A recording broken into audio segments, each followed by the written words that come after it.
আসসালামু আলাইকুম প্রিয় দর্শক, আজকে শনিবার ফরিদপুর জেলার নগরকান্দা উপজেলার রসুলপুর বাজার ছিল আজকে হাটবার। আমরা বাজারে যাইনি, তারপর আজকে আমরা আব্দুল মালিক ভাইয়ের মাধ্যমে খোঁজ নিছি।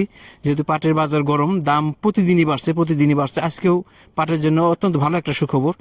যেহেতু কুয়াশা, সকালবেলা আমরা এই খেজুরের গুড় সংগ্রহ করার জন্য আসছি। দেখেন এই যে আমরা নিজ হাতে খেজুরের গুড় তৈরি করে নিয়ে যে আপনাদের কাছে সরবরাহ করি।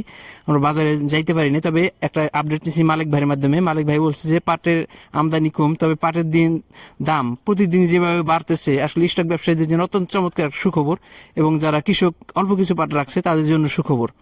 এটা আসলে আমরা বছরের শুরু থেকেই চাইছিলাম যে বছরের শেষে যেন এমন একটা খেলা দেখায় যেন পরবর্তী স্টক ব্যবসায়ী যারা আছে এদের কিন্তু বাজারটা মারাত্মকভাবে ইফেক্ট ফেলে। কারণ এই স্টক ব্যবসায়ীরা যখন যদি সিজনে পাট না কিনে তাহলে কিন্তু কৃষকরা পর্যাপ্ত ভালো দাম পায় না।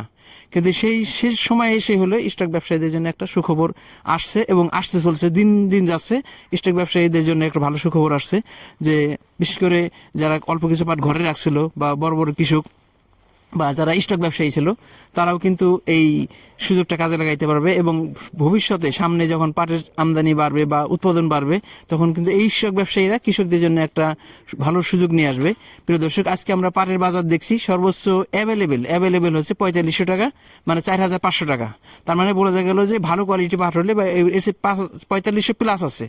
আব্দুল মালিক ভাইয়ের মাধ্যমে আমরা আপডেটটা নিছি। আব্দুল মালিক ভাই সাধারণত যে স্টেবল বাজারটা, এই বাজারটাই বলে, উনি কখনোই বাড়তি কথা বলে না। যে ওনার কাছে আমরা অন্যান্য জনের কাছে গেলে দেখা যায় যে আর একটু বেশি দাম পাওয়া যায়, কিন্তু মালিক ভাই সমস্ত বাজার অ্যানালাইসিস করে সঠিক তথ্যটা আমাদের দেয়। আব্দুল মালিক ভাই আজকে নিশ্চিত করছে অ্যাভেলেবেল বাজার হচ্ছে 4500, তার মানে ভালো কোয়ালিটি পাট হলে 4500 টাকার উপরেও আছে।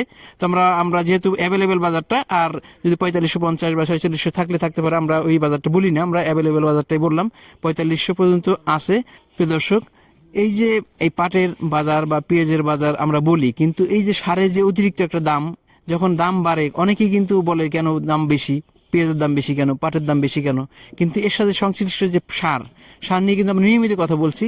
আমরা চাবো যে যেহেতু বিগত একটা সরকার চলে গেছে, নতুন একটা সরকার আসবে, তাদের কাছে আমাদের কোনো দাবি নাই।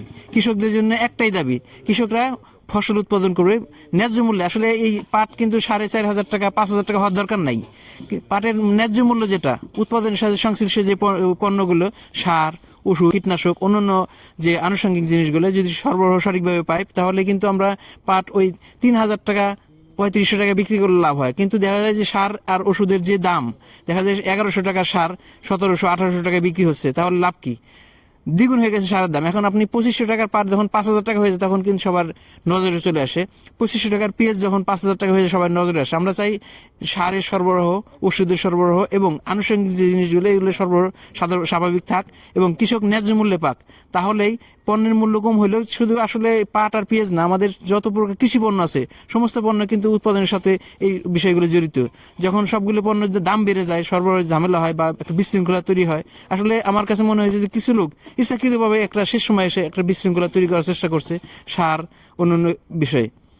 আমরা চাবো সরকারের সঠিক নজরদারি, নতুন সরকার আসবে, সে সঠিক নজরদারি করবে এবং কৃষকদের জন্য ভালো একটা সুযোগ নিয়ে আসবে, এবং বাংলাদেশের উন্নয়নে কৃষকরা কিন্তু একটা চমৎকার অবদান রাখছে। আমরা এই আশাই করি। ধন্যবাদ সবাইকে, আমাদের সাথেই থাকবেন। আসসালামু আলাইকুম।